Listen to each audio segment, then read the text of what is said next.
Ladies and gentlemen, if you want my advice, pull down your pants and slide on the ice.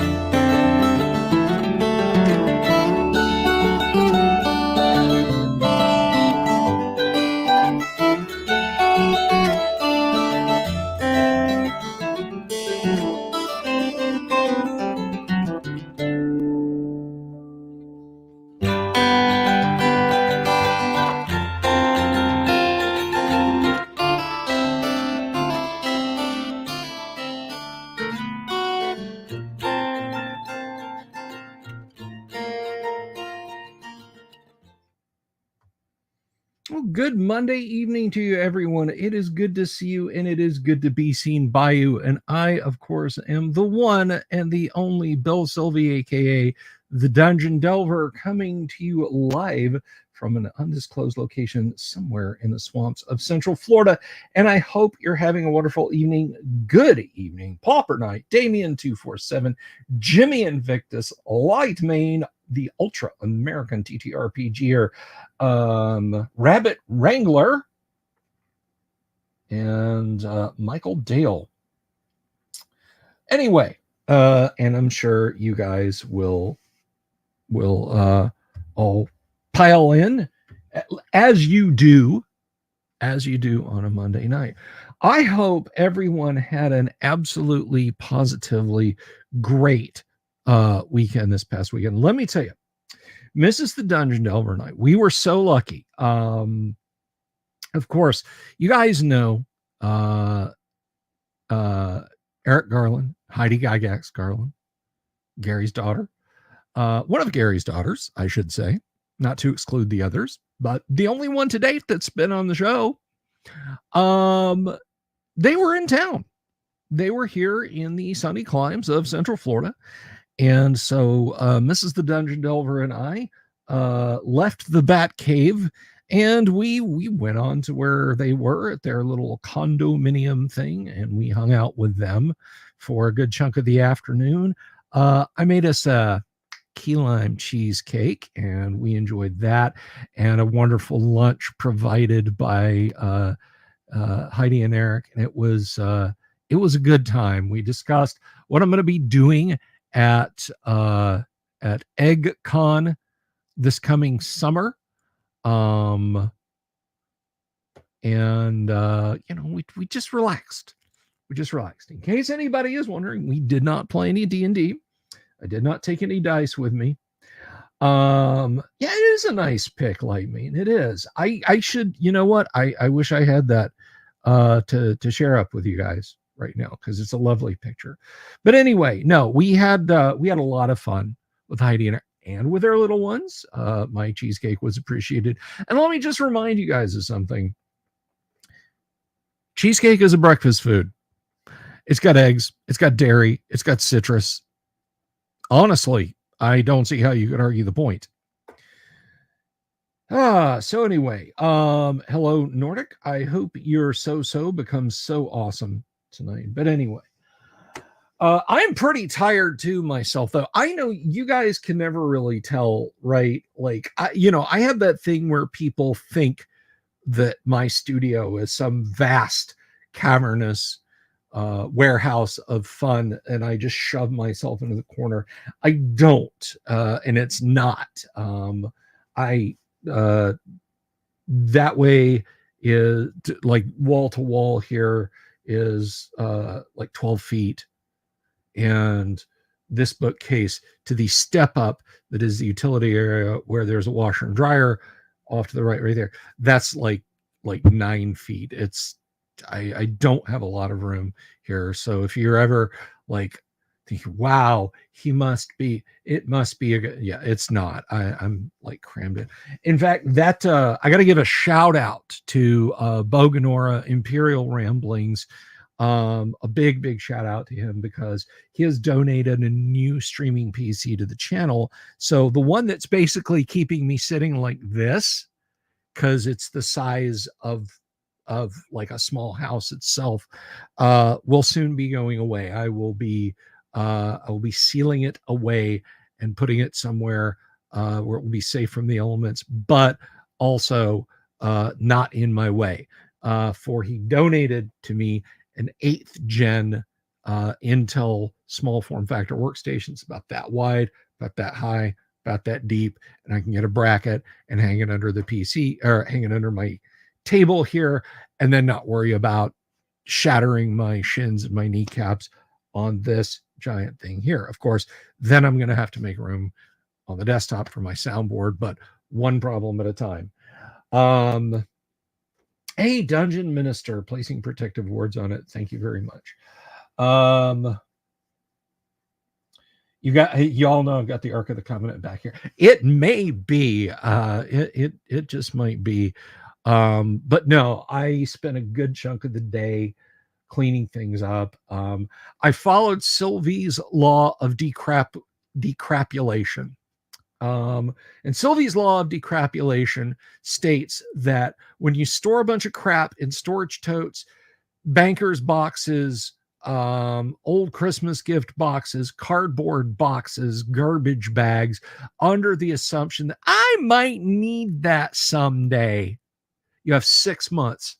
The timer is running. You have 6 months. If you don't touch it for 6 months, you don't know what's in it anymore, and you don't need it. You take it out and you put it on the curb and you forget about it. The only exception I'll give that is electronics that have personal data on them, or the storage devices, if you know how to get those out. That is literally it. Otherwise, straight to the curb. If you don't want it, if you don't need it, you decrapulate your life. And so that's what I did today. I got rid of a storage tote that was probably 40 pounds of nothing but like how many EEC computer cables, or IEC rather, computer cables do I need? How many PCs am I going to have hooked up at once in this house? All right. Nobody I know around here needs them. I kept a small handful just in case, but like I was finding like multiple VGA cables trash. You know, USB-C male to USB-C female trash. You know, stuff for MP3 players that I haven't had in 20 years, trash. Just, I threw away probably a mile of cables today. And then I set up on the Discord. If you're not on our Discord, it's over on our Discord. I set up a computer junk sub Discord channel, because there is some stuff in there. There is some stuff in there, like 3 PCI NICs, wireless NICs, a couple of NVIDIA workstation graphics cards. I mean, display adapters. They're not graphics cards. You're not going to play Grand Theft Auto 5 on them.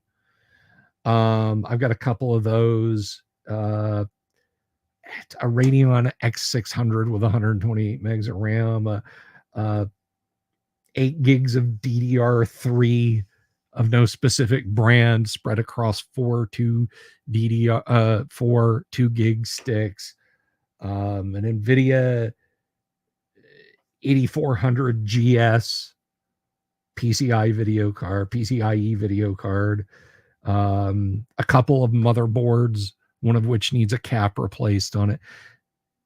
Junk. And basically it's going to sit. If you want it, if you're on the Discord and you want, like, I have no computer, or I have a friend who needs a computer and I could start building him stuff out of some of this, let me know. I'll send it to you for postage. Otherwise, Friday, out it goes. If you're watching this in a year, one way or the other, it's gone. So, you know, hell, if you're watching this next week, one way or another, it's gone. So I apologize.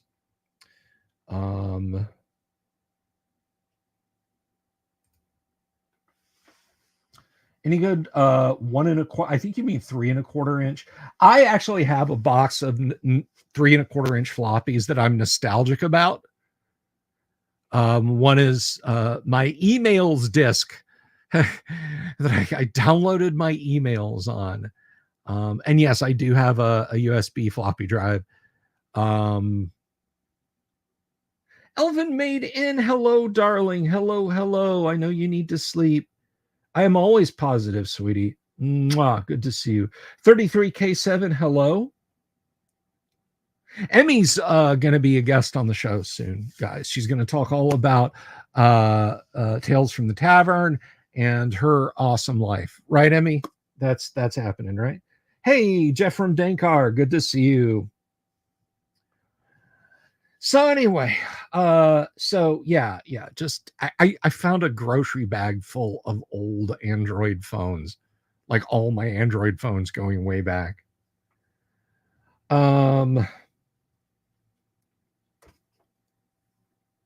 So anyway, yeah, there's just piles of crap. The Android phones aren't going because I'm going to find an Android phone recycler.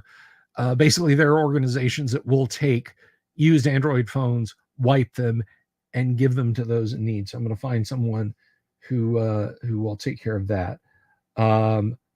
Savo, hello, how are you? Savo is back, and I'm so happy about that. We've been getting a steady flow of the dear darling Feifel. She is my wifeful. No, nope. We got to roll that back and do that again. Savo is back. Good to see you, Savo. Hello, hello. I'm glad you're here.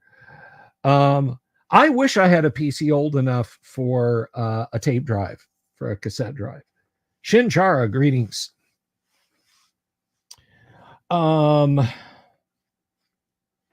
But anyway, so I'm getting rid of that. There are some diamonds in amongst the dross. Like I have a very nice Asus Republic of Gamers board that takes like up to Ryzen 4, I think. I'm not sure about the Ryzen architecture. Like I don't know anything about it. I know their pin grid array and that's about it. And it's got an X1700 on the board. So I'm gonna be donating that to someone. But I just want it gone.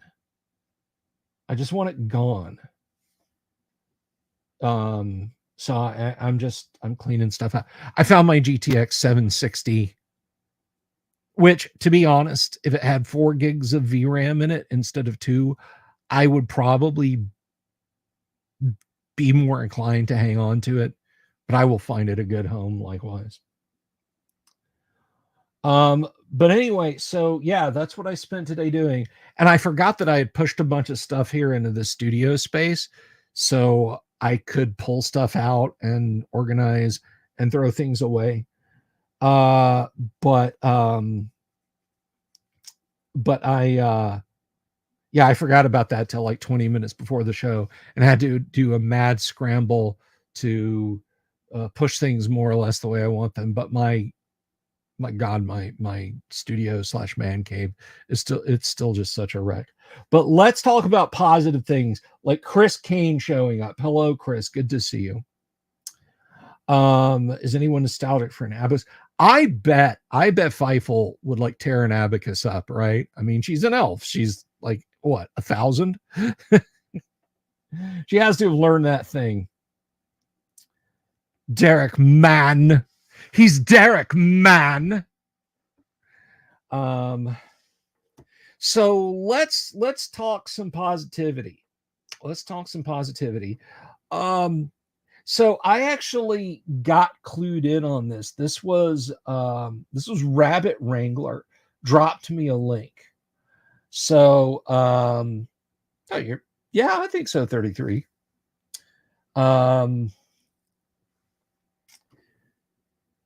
But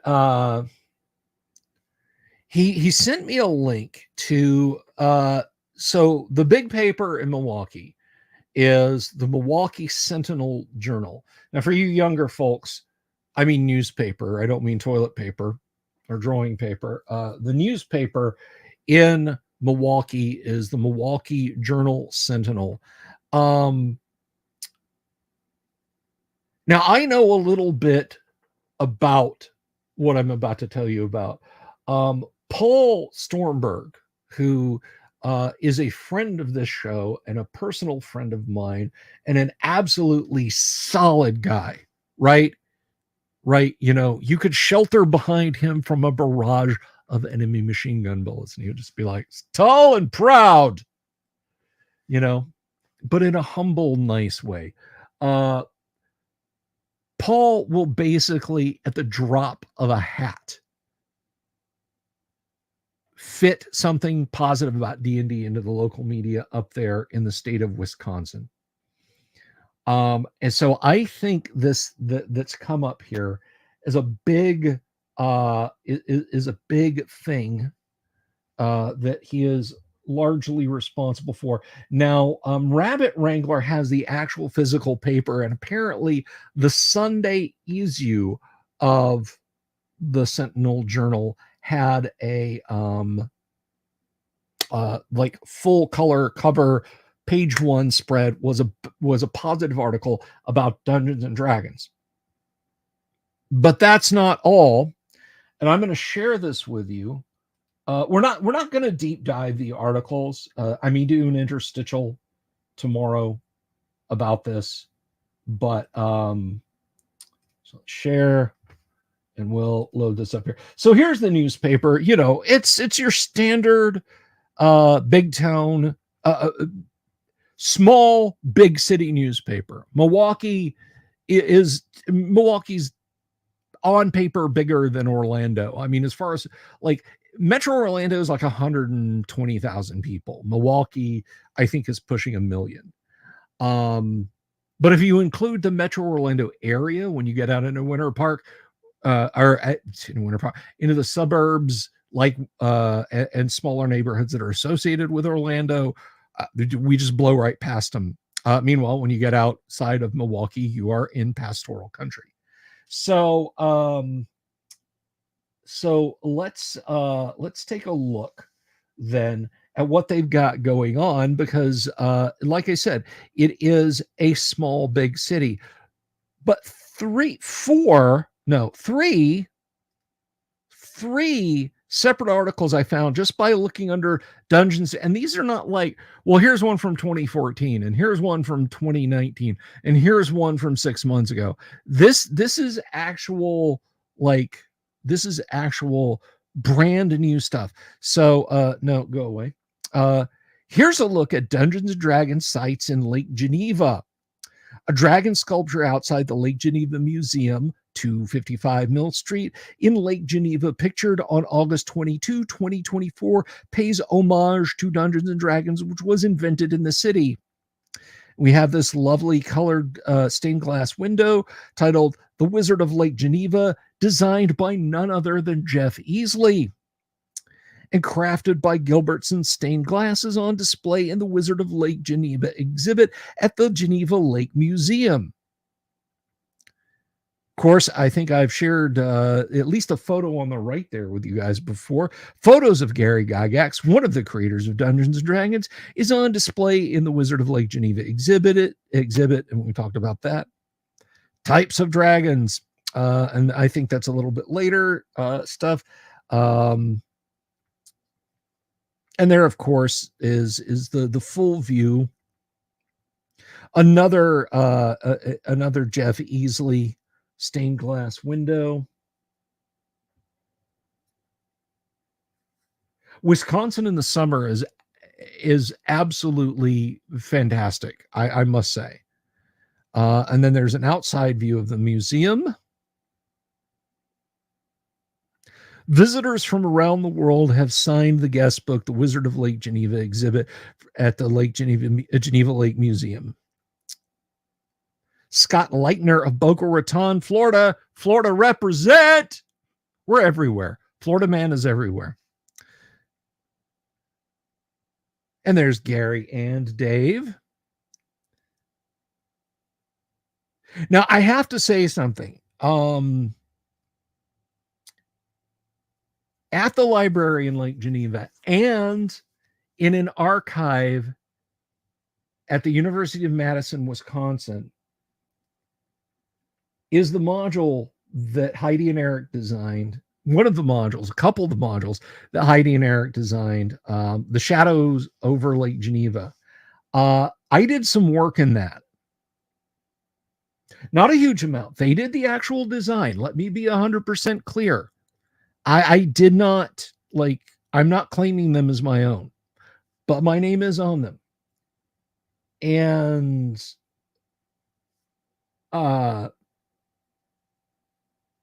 they're in a museum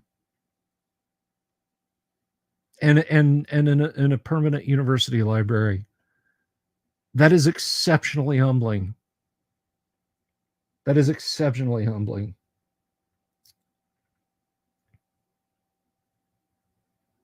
And there's on November 8, 2021, Gail Gygax presented the Geneva Lake Museum with a framed stained glass sign that hung at TSR's original dungeon hobby shop in the old Hotel Claire building, now the Landmark Center.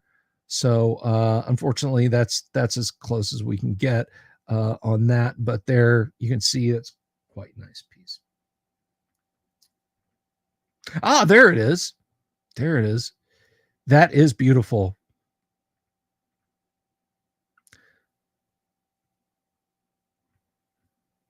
There's, of course, our Greyhawk map. And just a whole slew of modules.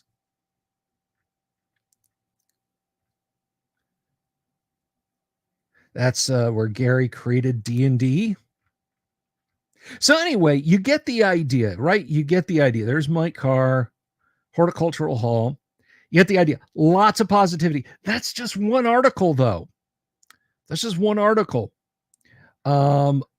This kind of goes into it a little bit more. There's 24 photos.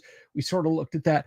I will drop the links. Like, I will edit the description and drop the links in the description, but you guys can see there. I don't know what that is. You go away. But you can see there's a lot of cool stuff. There's Harold Johnson. But the point about this is the Milwaukee Journal-Sentinel has a lot of classic D&D and D&D history coverage. And it is so awesome to see this. Dungeons and Dragons at 50. Here's a bunch of links right here, which I didn't figure I'd want to like shove them at you guys, like all of them at you guys. But anyway, and then there's one final piece here. From Gen Con to the Satanic Panic, a few things you may not know about Dungeons and Dragons. And this is a good place to lead into the other thing I wanted to talk about tonight, the shared history of Gen Con and Dungeons and Dragons. And I'm going to read this section to you. So a lot of Wisconsinites, even those who aren't gamers, have heard of Gen Con because the popular tabletop game convention was held in Milwaukee each year between 1985 and 2003. It was held in Wisconsin from like 1968. Okay, I just wanted to mention that. Or 70, rather. Anyway, Mecca, Midwest Express, Midwest Airlines Center. Again, please go away, commercial. Gen Con, which is considered to be North America's largest tabletop gaming convention, is still going strong in Indianapolis, where it attracts more than 60,000 gamers each year. Was started in 1968. Oh, so I was right, 1968, by a Lake Geneva resident, Gary Gygax, who co-created Dungeons and Dragons in 1974. The first convention was known as the Geneva Convention, both in homage to its location in Lake Geneva and as, quote, a play on the famous international laws of warfare, end quote. According to the Adventurer's Map of Lake Geneva, it was held in Horticultural Hall and attracted about 100 attendees who set up their tabletop war games to play with each other. Mike Carr, who would go on to work at TSR as a game designer and editor, was just a teenager when he ran the first game at the first Gen Con, Fight in the Skies, which he created. Carr, who still lives in Wisconsin, was recently recognized as the only person to have attended every Gen Con.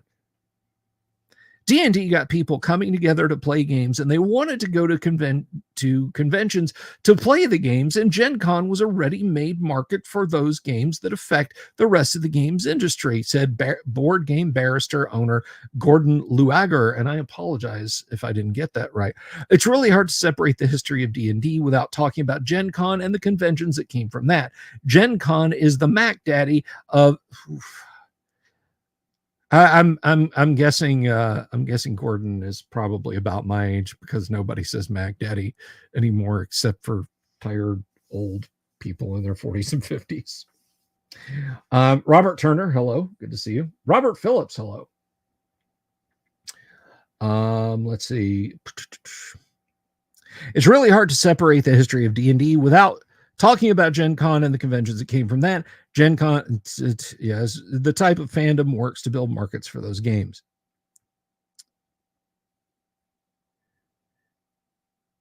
And then, it goes on to talk about the Satanic Panic and that sort of things, and the Sand Table, and so on. So, we go from a very positive look at Gen Con.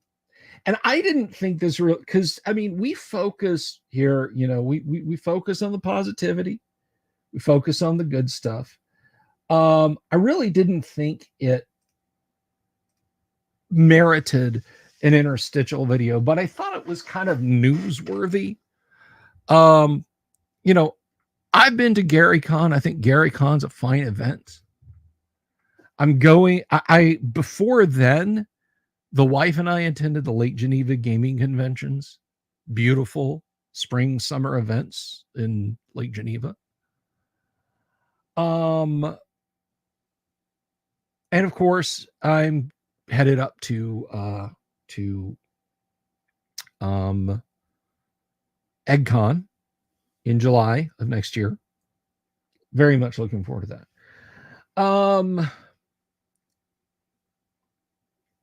And I gotta say, look, this is gonna sound so much like, and I bet those grapes were sour too. I have to say, as a grown-up, I'm talking starting all the way back in 99, and I'll tell you why. I never had... Oh, thank you, 33K7. My young'un got this for me for Christmas. Yeah, that's Nuka Blaster. It doesn't work. I can't fill it with water and squirt water out of it, but I'm sure somebody has probably 3D printed one. You can. Hey, Kabuki, how are you? Kabuki will be on next week, by the way, everyone. I just hope you know. Anyway, all kidding aside,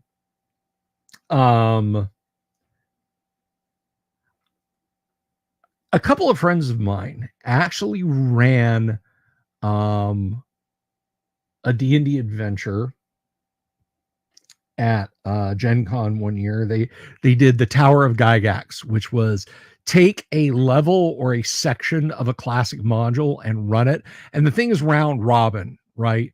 You run as DM for a little while, then you get up and move, and somebody else comes and sits in and they run it. But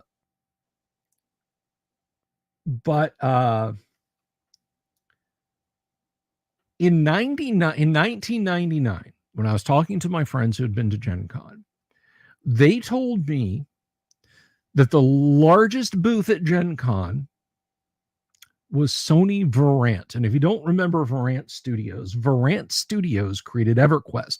This was 4 or 5 years prior to World of Warcraft. Everybody played EverQuest. Everybody did. I thought it looked neat. I wanted a high-speed internet connection, which back then meant like 2 to 3 megabits, but still that was plenty. I wanted a high-speed internet connection because I wanted to try out EverQuest. We actually did end up trying out EverQuest a couple of years later, and neither my wife or I could really get into it. It was not our game. There's no sense of permanence other than just watching numbers go up in your character. I had one positive interaction with a stranger in EverQuest. I helped somebody out. I gave them a little bit of money. But Sony Varant had a massive, like, we want all the booth space in this quad EverQuest booth at Gen Con, the pen and paper convention. And this friend of mine at the time was, no, I never played World of Warcraft. No, I take that back. I played for about 45 minutes one evening and decided it wasn't for me. They had like a free weekend, but you could only play as like an orc or a troll. And I was just like, we went into a cave. I was like, these were the same people who in 99 had gone to Gen Con, and they said, well, you got to try out World of Warcraft. Husband and I do World of Warcraft. She and her husband played, so you got to try it out. I played it, didn't like it. And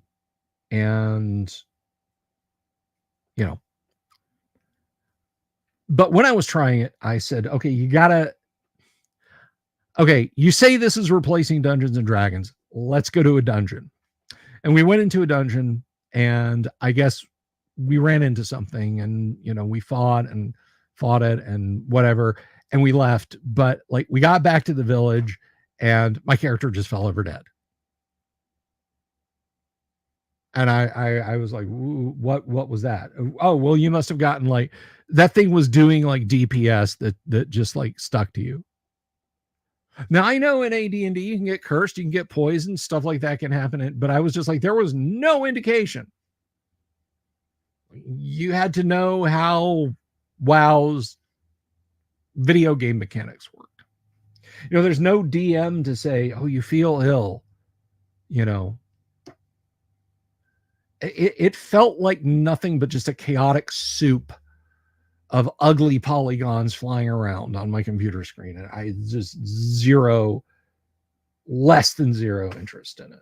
So it's 45 minutes and I uninstalled it and I never went back.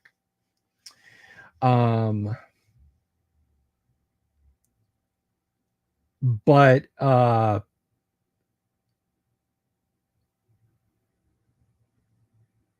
at the time, going back a few years, even prior to that, the husband of this friend pair of mine, and I'm only just saying the husband because I don't want to dox anybody.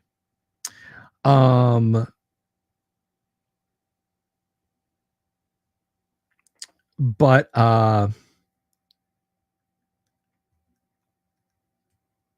he was quite insistent.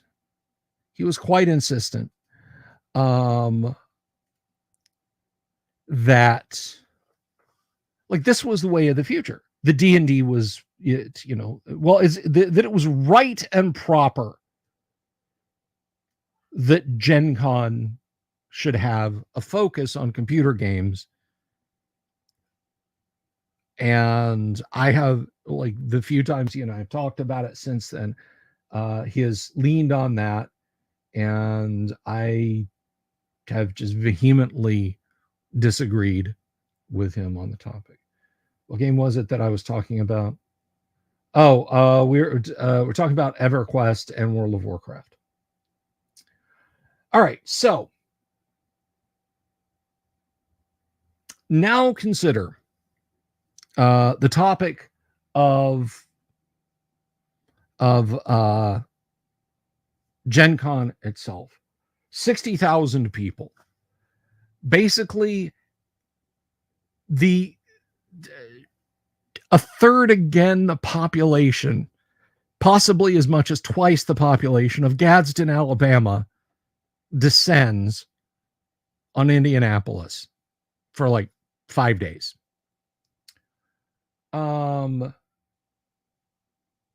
Gen Con is unrecognizable. It was unrecognizable in 1999. It's unrecognizable now. 8-10 years ago, I think I looked at their game menu. I looked at who was running what. There was one game that approached what I was interested in their game grid. One person was running Hackmaster.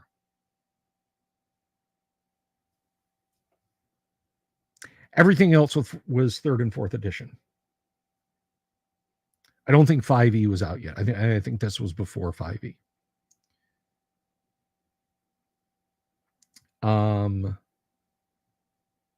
So no, not even like I even asked around. Hey, anybody go? I wasn't considering going to Gen Con. I literally just set up a test balloon. And it was, well, it's nothing. Yeah, I feel the same about Hackmaster, Chris.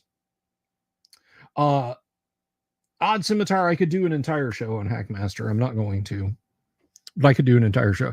It would angry up a lot of people who feel that Hackmaster was a true and proper follow on to AD&D, that it was AD&D done correctly and so on. I really don't agree with that at all. But let's move on. Greetings, Daniel Rowan. Good to see you.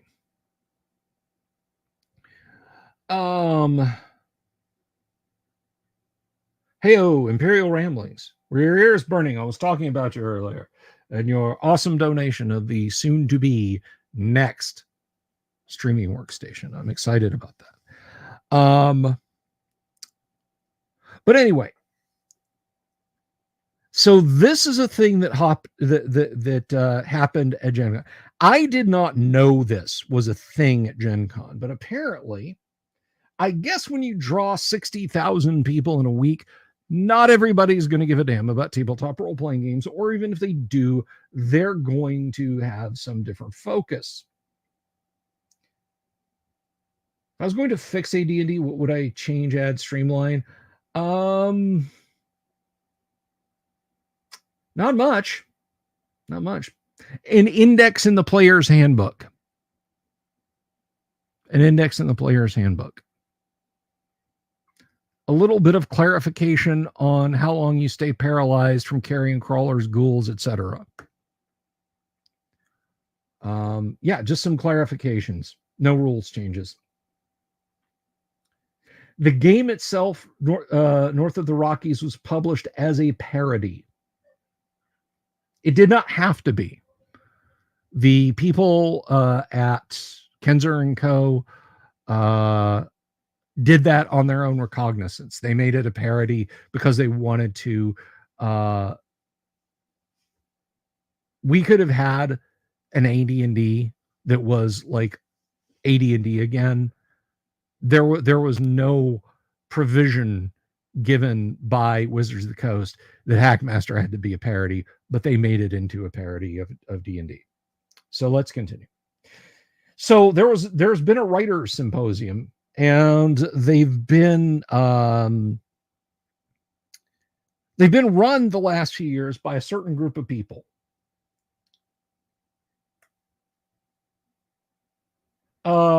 IR, I'll get here. I'm gonna mark that, and I'll come back to you in just a little bit on that. So, oh, dang it. I hit the wrong share button. Now I gotta click share 5 times. So that was 1, 2, 3, 4, 5, and 6.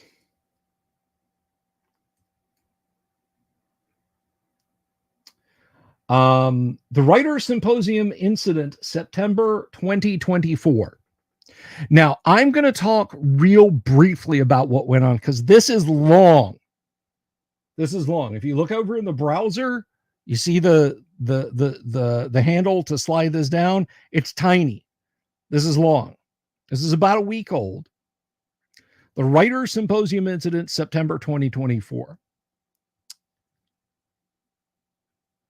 And the article here, I will link to this. This is Eric Scott DeBee. My apologies if I mess up your name. The Writer Symposium incident September 2024. Herein I present my findings about the recent conflict between Emily and Chris Bell, members of the leadership team. Chris was the de facto chair for the Writer Symposium for 2024, and Gen Con, our contracting company that hosts the symposium every year at Gen Con in August. The Bells worked very hard and long to put on what was, by all accounts, an excellent symposium.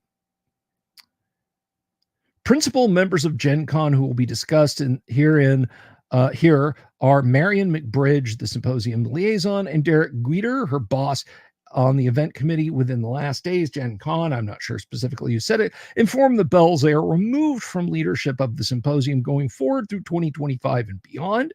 It was originally stated the entire committee was removed, but Gen Con has since softened its stance that only Chris and Emily Bell are not welcome back on the leadership committee for 2025. The aim of this analysis is to determine why. TLDR, it isn't racism or that Gen Con objected to the leadership committee bringing in the writers. Gen Con was all for that. In fact, it was the leadership team under the direction of Chris Bell who halved the expected 4 featured guests at the con to 2, then used the remaining funds for other unintended purposes, then delivered Gen Con an ultimatum prompting the current rift between them and Gen Con. So basically, you had 2 people, a husband and wife duo, Emily and Chris Bell, who are responsible for this writers' symposium, who promised 4, delivered 2, and then the rest of that stipend, poof, just disappeared. Now, one thing I'm going to say, and I'm not going to link to it here. If you guys want to dive into this, you can start with this article here. We're going to kind of jump to the end because I don't feel like I don't feel like it's really within the scope of what I do to sit here and read this entire article to you guys. But that they promised 4, delivered 2, and the money disappeared. Once is a mistake, twice is a coincidence, and I don't believe in coincidence.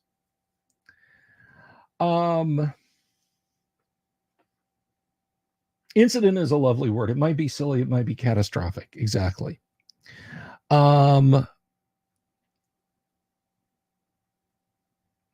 So Emily D. Bell on her own website has their side of the story. I'm not going into it right now. Again, it is above and beyond the scope. What I want to focus on about something real quick here is, and I have a reason for talking about this. First of all, because it's a damn shame that this is what Gen Con has come to. And second of all is this. Okay, in this whole mess, in her protests, Erica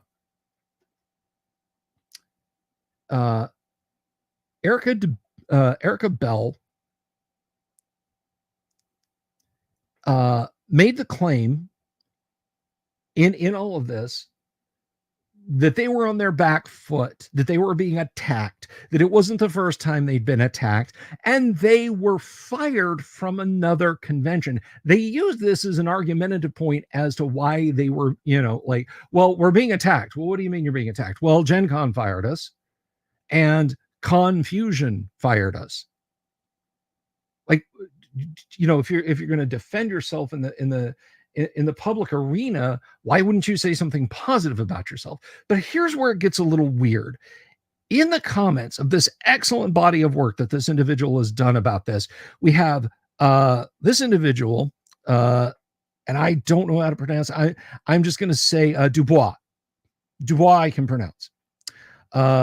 Oh, Lilith Dubois. Okay. And I was the con chair for Confusion 2020. I canceled in 2021 due to human malware, and Confusion 2022, as well as a longtime member of the AASFA board that puts on Confusion. I'm commenting to correct something you stated in the report, and then they go into that. Okay. Eric responds, that's interesting because, as far as I know, Emily's the one claiming that you kicked them out. Again,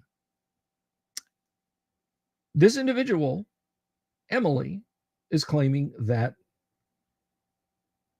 a different convention kicked him out. This is the first time that Ms. Dubois mentions this. On to your comment, holy poop. I had no idea such a claim was ever made. I'm stunned. Absolutely stunned. Neither Emily nor Chris were ever kicked out. I don't know why anyone would claim that. It's not true. Holy crap. I'm so very gobsmacked to hear such a claim. This sucks to come here to defend them so people would know they were never cut ties with, and to find out that is what being said. Color me a fool. So, why do I dive into this right now? Why does it matter to us old schoolers? And I will tell you this, and this is opinion.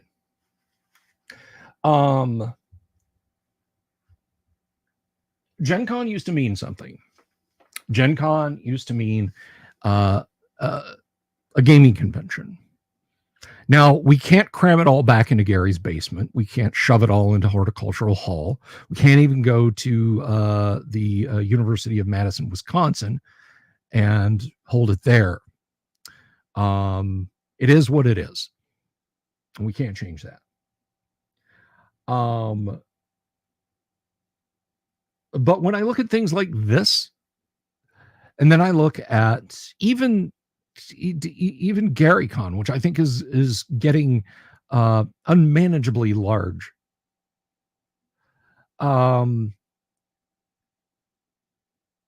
I think, thank God, we have small conventions. And it breaks my heart when I think of it. Here we are on the cusp of the 50th anniversary or at the conclusion, rather, I should say, of the 50th anniversary of Dungeons and Dragons, and this trash fire is burning in one corner. So I thought about doing a video about it, but I couldn't think of any kind of old school approach other than this is not your grandfather's Gen Con, and thank goodness it isn't. You want to go to a con that honors Dungeons and Dragons? You want to go to a con that honors inclusivity? Go to GaryCon, go to EggCon, go to Dragon Days. Enjoy those. Host a little games convention. Go to Claricon. But stay away from this 5 nights Las Vegas of gaming. And that's what I have to say about that. Now let's get on to some positivity. NTRPG Con, that's right, Chris King. Let's get back to positivity. Orbital says it's noise. Gen Con is fine. Hey, if you're having a good time at Gen Con, that's great. That's awesome. I'm glad to hear that. If someone said, I'm going to Gen Con, you want to come with me? I've got a room. We'll have some fun. I would run an OD&D game, and I'm sure I would have a fine time. I'm just talking about a 10,000 foot view here. Positivity for the win. Absolutely, Orbital Air. So let us move on, and then I'm going to come back and I'm going to answer Imperial Rambling's question. He had a very good question there, and I'm going to do my best to answer that question. We're going to answer a question and then have some refreshments.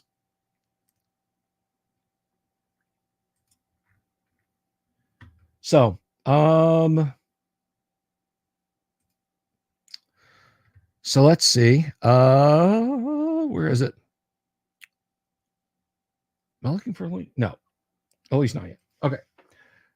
It's Monday. It was Mail Call Monday, and I got something cool in the mail, and I'm going to scold you guys with it in a positive way. A positive scolding, if you will. By the way, we're at 96 viewers. If you haven't already, guys, please click the subscribe button and click the bell icon for notifications. We're this close to 6,400 subscribers on the channel.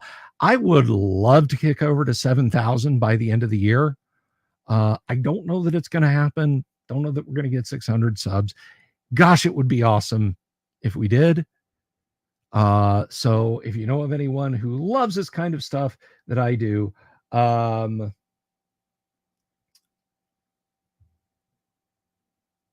then please tell them about my channel. Tell them to come and subscribe. And if you like the video, give it a thumbs up and tell me down below what you like about the video, and I will do more of it. If you don't like the video, give it a thumbs up and tell me down below what you don't like about it, and I will do less of that thing within reason. So I want to answer this real quick. Odd Scimitar. If I am planning a temple in a swamp that is filled with lizard men, say it. Say it, lizard men.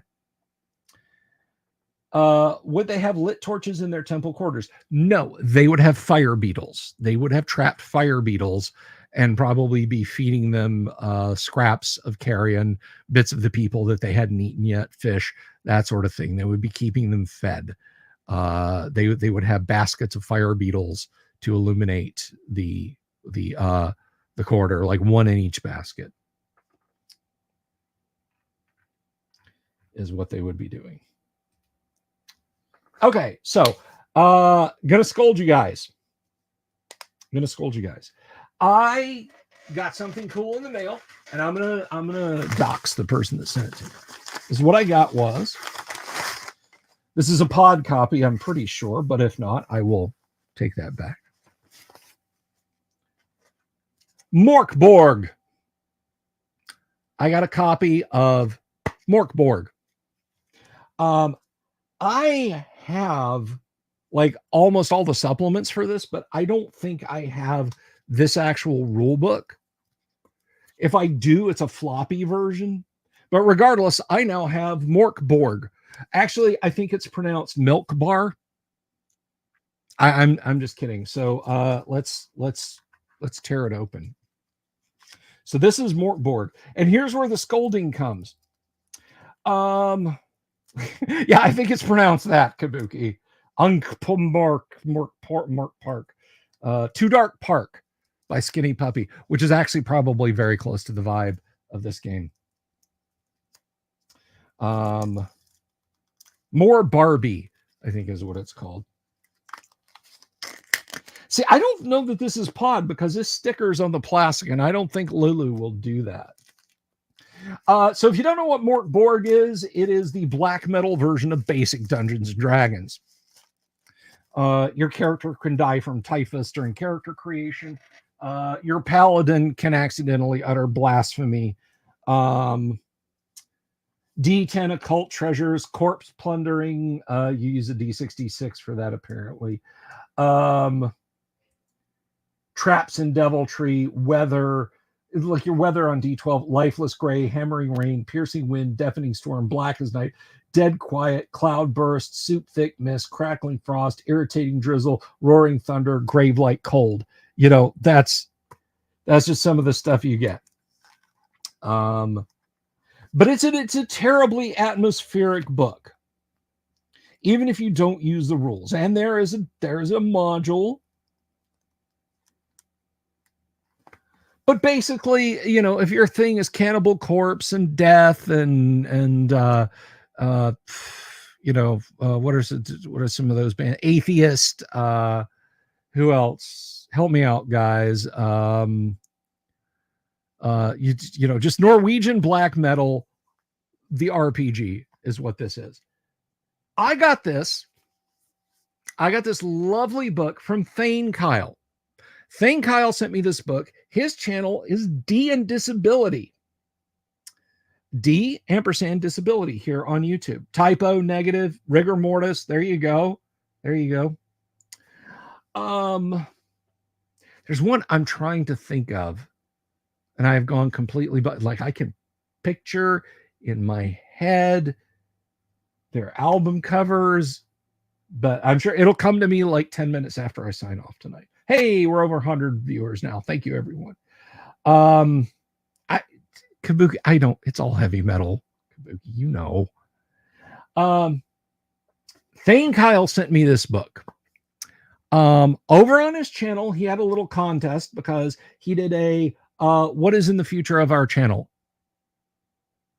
and said, I will select at random. You'd probably roll the die because we play D&D and that's how we do it. It's a little too muddy for 9 Inch Nails. A cyberpunk version of Mort Borg would be 9 Inch Nails. Anyway, Rigor Mortis. That's who I was trying to think of.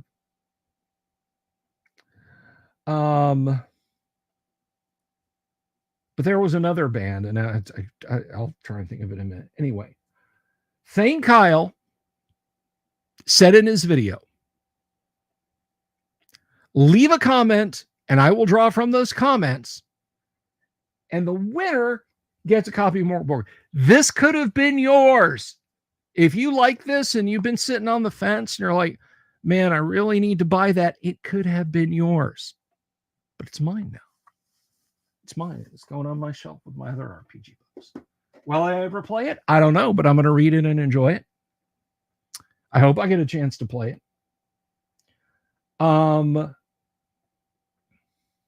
Exactly, Damien. It's very black metal.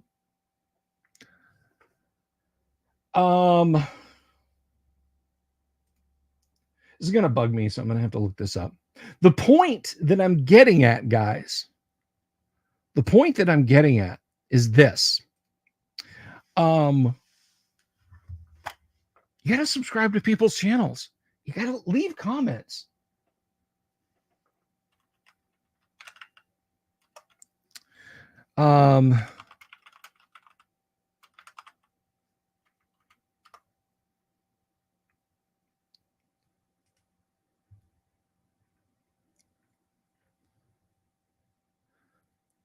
But I really, it could have been yours. Likes and subs and comments, they're all free.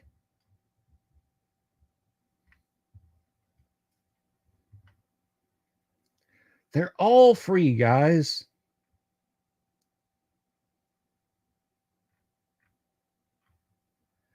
So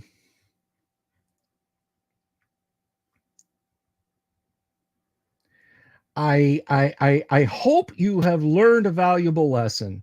And I say this with all the love in the world, that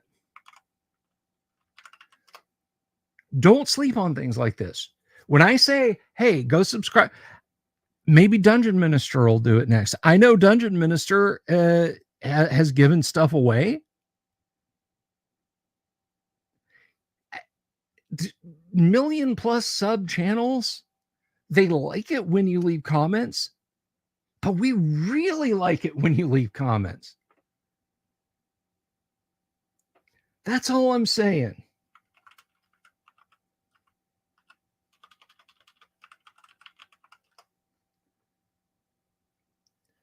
So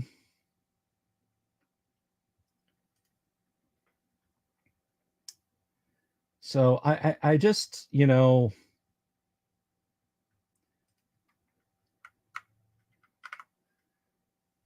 I just want you guys to check out his channel. I want you to check out all the small channels.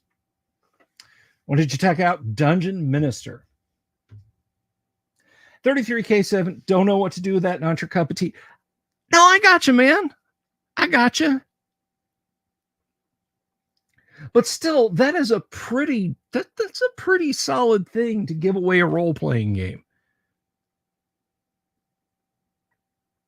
So please support channels. I mean, Robert Turner's right. Comments and likes really help a channel, and it costs you nothing.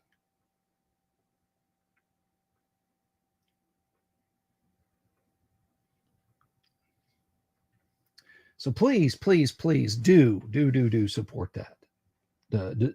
Support those small channels. So let's get on to answering some questions. All right. So someone asked me over on Discord today. Imperial Ramblings brings that back up. Why the difference between max levels of certain classes? Well, the difference between max levels in certain classes, no class has a max level in AD&D. Every class in AD&D is, I'm going to put that back up on the screen. Every class in AD&D has a set, has no cap. Every class just continues to go, and it will say plus 375,000 XP thereafter, plus 280,000 XP for every level thereafter.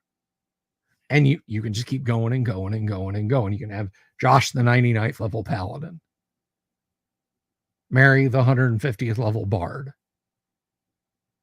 Now, some classes do have effective bump stops, the druid and the monk. No. And that is a misconception, Robert. AD&D does not stop at 36 level. It just rolls on and on and on and on. It does not stop. So you could have a fighter. Let's say he's got a con bonus of 2. He reaches 10th level with 70 hit points, averaging a 5 on his D10 every time. And then he plays another 100 levels, gaining 2 XP per level. So 270 XP at 110th level.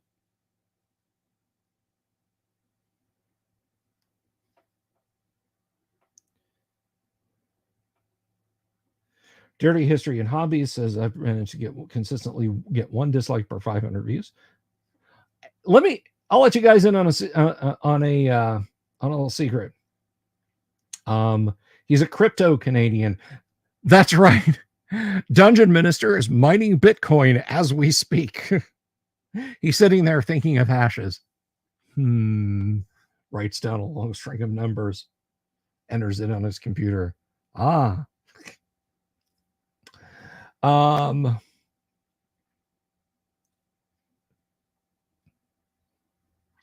Would limestone make sense? No, because lime will burn your skin. Limestone, like if you grind it into a powder and whatnot, it will eventually start to burn and irritate your skin. Limestone wouldn't. I would say like sandstone, river rock, stuff like that. But I'll let you guys in on a little secret. Nordic Maelstrom, take care. There is no such thing as bad engagement on YouTube. Dislike my video. Watch it. If you watch it for more than 3 seconds, YouTube considers that a watch. And any button you touch, it considers engagement. I'm not throwing that down as a challenge. I'm not throwing that down to get in anyone's face. That's just how YouTube works. I was talking to Odd Scimitar today about engagement and algorithms and so on. So anyway, I hope that answers your question, Imperial Ramblings. Jeff from Dankar, most underrated AD&D monster, the giant rat. Give me 200 giant rats and an 8th level party. We're going to have some dead adventurers. You can't get them all. Other underrated monsters, Slithering Tracker. Slithering Tracker is always a good one. Your protoplasm? I'm sorry, you don't have any more of that. Slithering Tracker took it. I'm going to drop an interstitial video on that. I'm pretty hot about that, Michael Dale. I've never done like a D&D horror story, but I feel like I got to do that tomorrow. I actually can see dislikes. On the creator side, one can see dislikes, and if you have a little wedge installed on your browser, you can see dislikes also.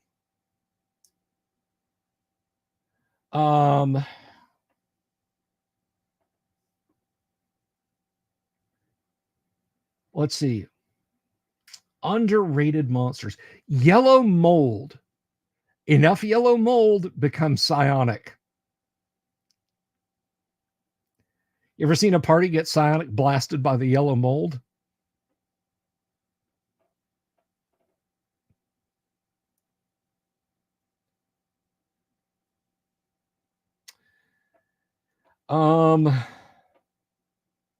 Well, not the unsubscribe button, James Seymour. Please don't do that.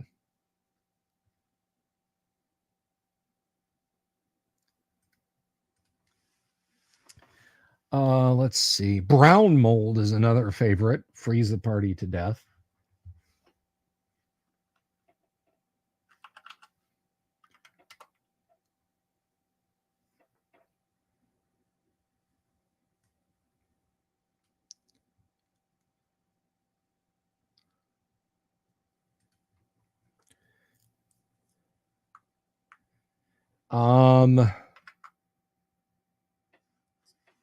Rot grubs. Jay Tyler for the win. Rot grubs. Nasty little customers. Rot grubs. Oh, what are some other underrated? I'm going to tell you, I'll let you guys in on something. I am fond of intelligent and potentially friendly monsters because it really lets you find out how desperately paranoid adventurers are, how unreasonably afraid they are. You can get a group of adventurers together, introduce them to a sylph or a nymph, and they are absolute. This is a succubus. We got to kill it. It's messing with our heads. Hold her down and stake her, you know. Yes, Fornell, unreasonably paranoid. Piercers are nice, yeah.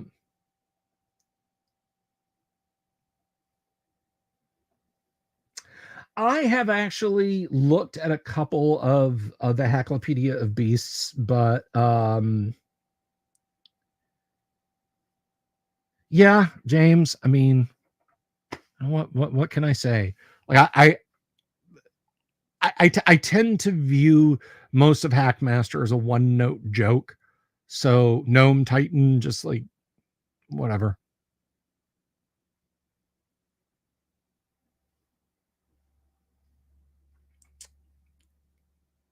Grandma RPG Grandma wants them paranoid. There you go. Light Main thinks dryads are fun. Do tell. Other underrated beings, invisible stalkers, 8-hit dice of fun. Mike Wilson art. Villagers are the worst monsters in the book. I would say that they're the second worst monsters in the book, right behind adventurers. Troglodytes are pretty nasty. Are Medusae underrated? Are Medusae underrated? I think they can be. I think Medusae can be underrated.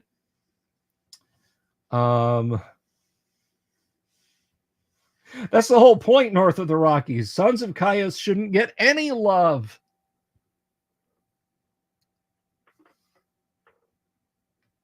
TB Flower says rust monsters. Oh, certainly.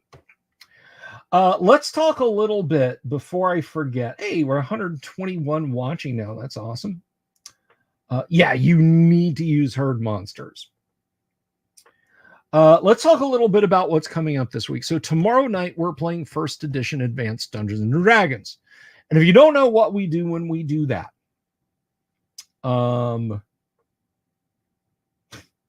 Vampusa. Let's see. But tomorrow night, we play first edition AD&D. And if you're curious about that and what we're doing and how we're doing it, I run a first edition AD&D game. We use StreamYard to talk to each other. You folks are welcome to watch it, and I stream it to the internet so other folks who don't comment can watch it. But, and this is the important thing, we actually play AD&D. There are no table reads, there are no script sessions, there are no like story arcs or character arcs or anything like that. We could play for 10 minutes tomorrow night, and then there's a TPK and everybody's rolling up new characters. It is AD&D as it is played. I don't know, she may be into that north of the Rockies. Anyhow, so we're going to be playing first edition AD&D. You're welcome to watch, but you're not just welcome to watch. You are encouraged to ask. If you have a question, if you're out there and you're watching, if you have a question about what we're doing, why do you roll a D6 for both sides for initiative one time in a combat or one time every combat round? How is this rule working? What are you doing there? Ask me. And if I don't see your question in the chat, someone else in the chat may answer your question. And if they don't, someone in the game might. But I will do my best to stay up with your questions because I want you to learn how to play first edition AD&D. The rule books are available through DriveThruRPG, either as PDFs or print on demands. If you like it, buy it, play it, love it, enjoy it. It is a great game, and I would love it if everyone who saw it and enjoy it wanted to do it. Sometimes it can be a little confusing getting into a new version of D&D, even if it's in an old version, but I want you to stop by and I want you to play. Let me tell you something. This kind of broke my heart today as we were talking about Kamikaze. No, I'm live now. I wasn't live earlier, Kamikaze. But anyway, so I was reading Twitter today, and we were talking about this infuriating situation with the Jason situation, which I think we do a video tomorrow about the Jason situation.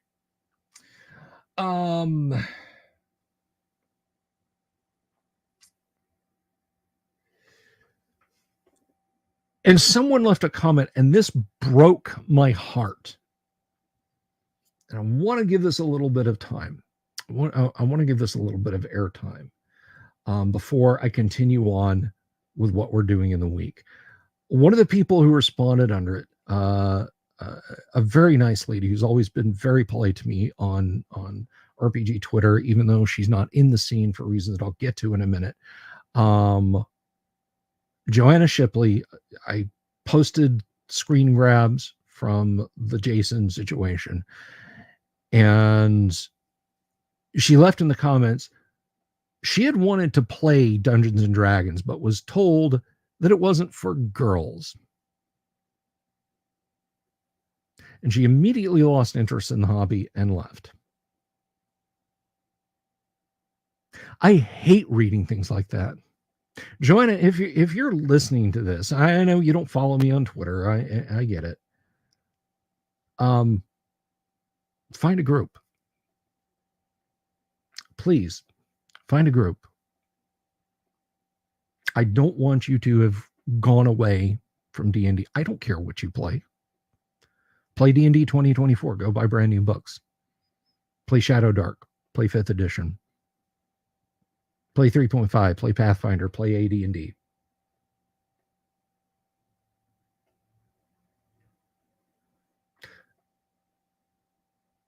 I would hope from the bottom of my heart that everyone who wants to play this game would come to love classic D&D. But regardless, I hope you get a chance to play. Don't listen to people like that. D&D is for everyone. Mike Carr said so back in the 1970s. Anyone who gatekeeps like that, I've said gatekeeping is good, and I still believe it's good. I think people who are going to bring a bunch of baggage that isn't tabletop gaming related in, no. If you're not willing to leave it, no. But if you just want to play Dungeons and Dragons, then by God, guess what? That gets you in. That gets you right through the gate.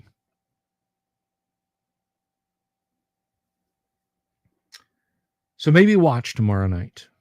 Maybe it'll relight that fire. Maybe you're like Joanna. Maybe you are Joanna.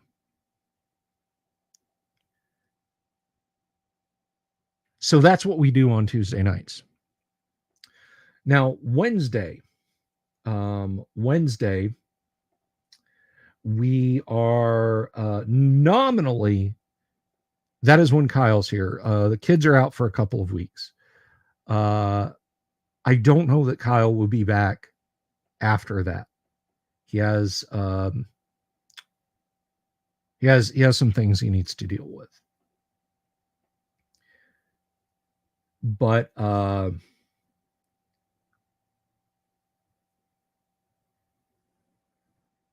at any rate, we'll find something to do fun on Wednesday.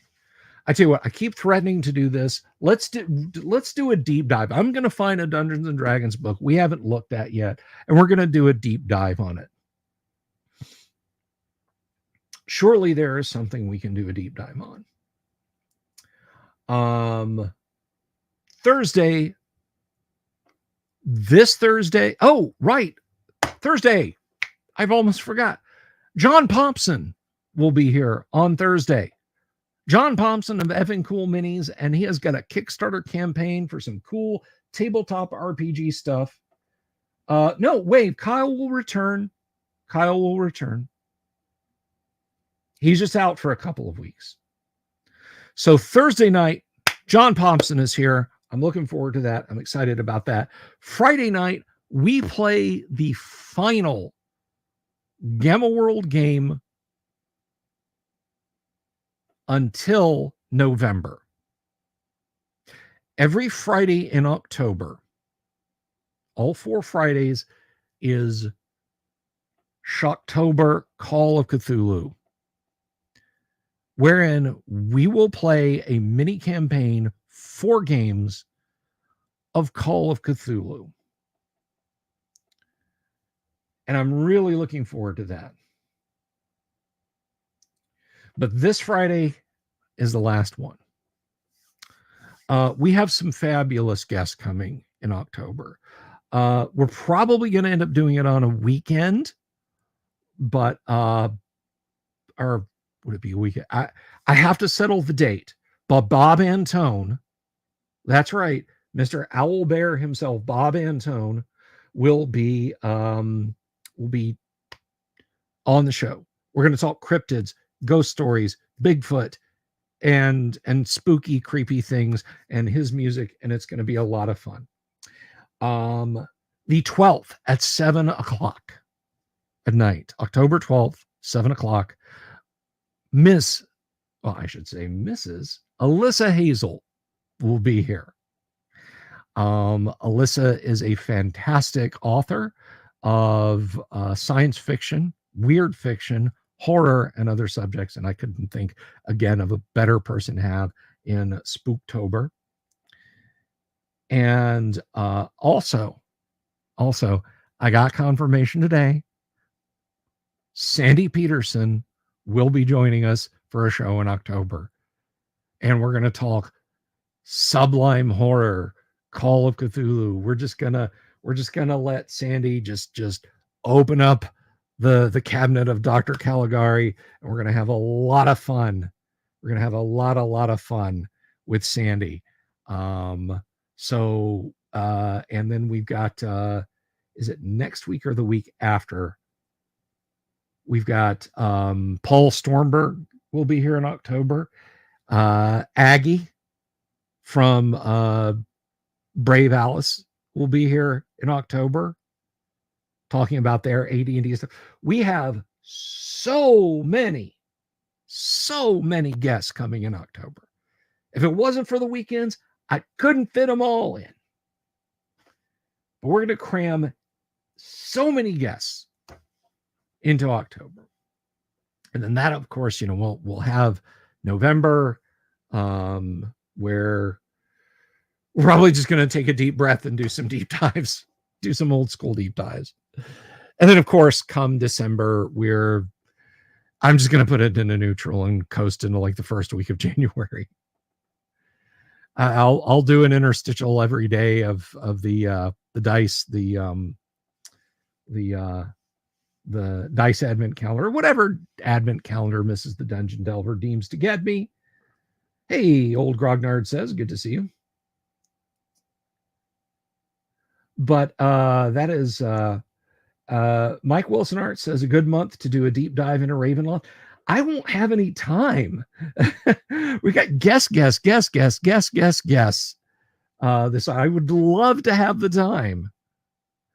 And of course, coming in October, we will be doing a Nerd Council of Doom on this channel. We here this time doing Nerd Council of Doom probably on a Saturday. I'm rather looking forward to that. So NCOD, it's going to be incredibly busy. Where do I find a significant other who does tabletop RPG? Mail away, saved up, just the thing you got to do. I'm glad you like it, Daniel Rowan. So, wow, 143 out there watching. Perhaps a Strahd dies tonight run. I don't know. Okay, so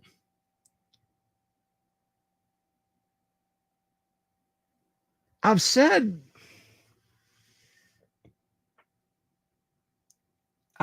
before, I don't,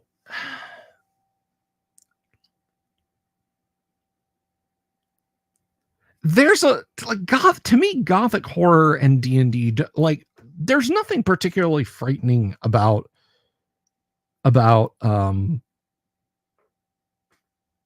Ravenloft. Like, I get it. You were basically sticking Dracula in D&D, which, I mean, Dracula was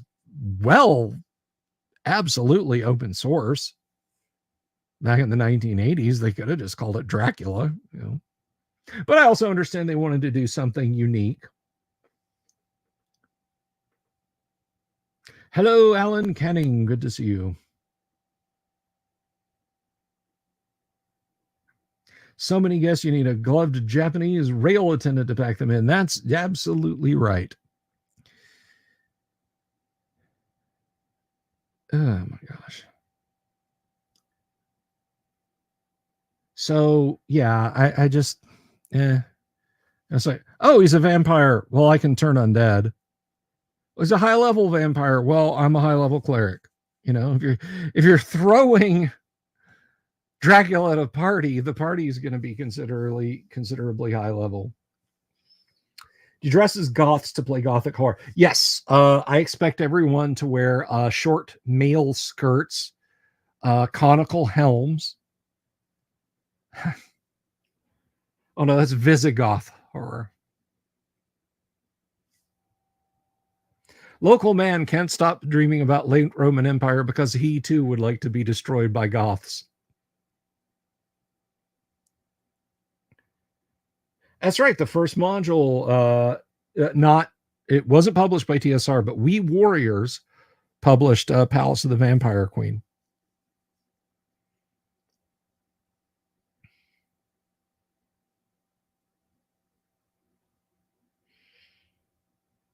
Starter quest, you killed 16.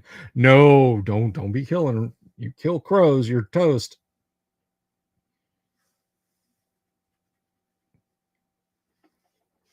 And I get that, Jeff. The setting itself is an enemy. I just don't like railroady modules. I don't. We're going to leave. The fog doesn't allow you to leave. I don't know.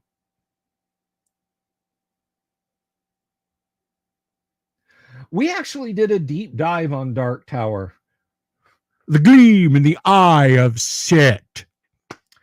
And we had a lot of fun reading through it. It's interesting, Jay Tyler. I might trim out some of the encounters, not because I think they're bad, just because I think there's a whole lot of them back. It's like, all right, here's these stone golems in this room, 5 feet down the hall. Here's a bunch of giants, 5 feet down the hall. Here are a bunch of lizard men. North of the Rockies being first is the only thing that Pal said going for it. Although, well, was it released before Supplement to Blackmore? Because Blackmore has Temple of the Frog in it.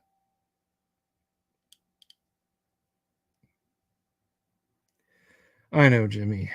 I know. A monster hotel can be fun. You know what? I'm going to say this. One of Sandy Peterson's maps, and I bet you guys don't know the piece of Doom 2 trivia about this map. Monster Condo is literally just that. It's got a bunch of slaughter rooms just packed with monsters. But do any of you know the piece? If you don't play Doom 2 regularly enough, this is just going to just go flying past you. But I would like to know if anyone knows the map 27. Yeah, 27 is Monster Condo, 28 is the Spirit World, 29 is the Living End, and 30 is Icon of Sin. Map 27, Monster Condo. Does anyone know what the piece of Doom 2 trivia about that map is? And I want to ask Sandy Peterson about this. I'll wait just a couple of minutes. We are I'll wait till 128. It's so wild to think. No, Pixar was not Hotel Transylvania. That was no, that is not the one with the painted arrows on the ground, Kabuki Kid. Hotel Transylvania was DreamWorks. That was supposed to be a cell animated film. Genny Tartakovsky wanted that. That thing was in development hell for a long time, and apparently it is very far from his original vision. You guys got 30 more seconds.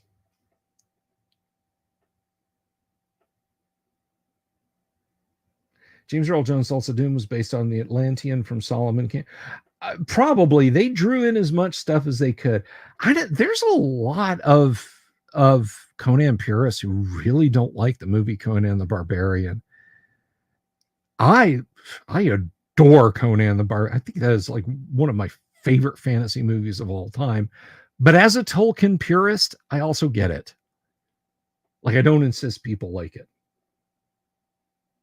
Okay.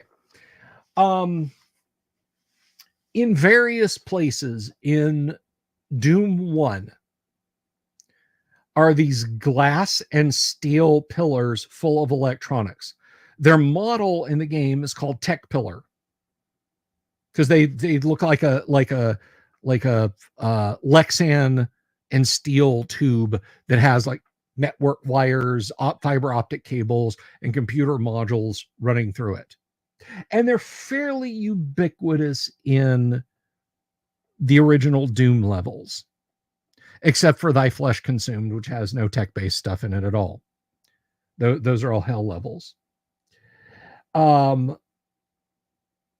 are none, even though there are tech-based levels, there are none in Doom 2, except Monster Condo. There is one. In all 32 levels of Doom 2, there are no tech pillars, except for one that Sandy put in Monster Condo. And that's a hell level. That's not even a tech-based level. There's nothing tech-based at all about it. It's all hell architecture in there.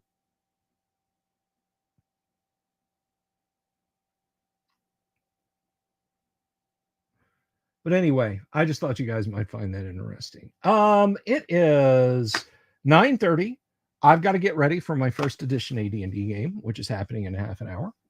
Party is limping back to their cave hideout after tussling with 18 frost giants. We will be back tomorrow. There is going to be some XP given out, new characters introduced. Hopefully, Tim Imholt will rejoin us as Snake. Thank you everybody for being here. I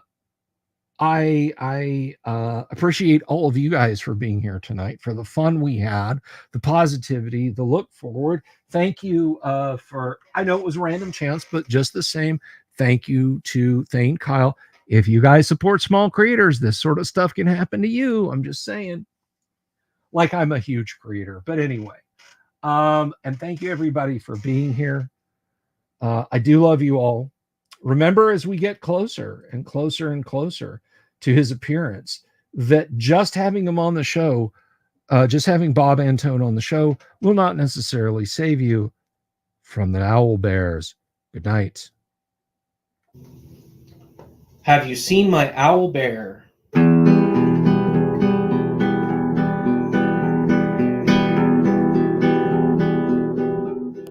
Here's to all the weirdos everywhere, in the woods and in the air. Have you seen my owl bear? Should I shave off all my hair? Bobs are all around, some live in tunnels underground. Some are fat, some are rich, some are sleeping in a ditch.